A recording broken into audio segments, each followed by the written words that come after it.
In the previous lab, we went through the near real-time privilege elevation or PIM elevation. Let's look it up. What do we have in the template? NRT. And in the NRT, we have to look for first the high severity. The one we already configured, it says already in used. This one is also very important because it's about domain federation. So what is the domain federation? Of course, the whole topic. But here's the keyword ADFS, means your authentication is being done through your on-premises Active Directory. So it is specifically for hybrid environment. If you're 100% Microsoft 365 online shop, if you do not have any hybrid connectivity from your on-premises Azure Active Directory, then it's not applicable. But if you have on-premises infrastructure, if you have ADFS setup, this is what you need to think. This is what you need to set it up. This is what you need to worry about, because for ADFS, there you have to put the certificates and ADFS server, even for setting up Microsoft 365, where you have your authentication being done through on-premises. So as long as you have that set up, you need to considering enabling this in your environment.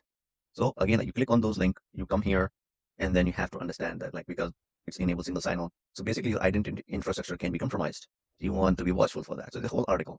But again, this is for you to escalate it for your team who manages that ADFS infrastructure. Most likely those teams are Microsoft Azure Architect, Microsoft 365 Architect. This is where you will have to notify them or your point of escalation. But this should be part of your monitoring. And again, there are audit logs. So you have to have those audit logs from sign-in logs from Microsoft 365 and audit logs. So these are there. So I do not have enabled because I do not have Active Directory environment. But again, this is for you to consider as long as you have Microsoft ADFS connectivity with your own premises, which is a very common scenario. Many companies do use that, where they have their authentication being done on premises, single sign-on, all that. So you will have to work with those teams, and these are all the scenarios and everything mentioned here.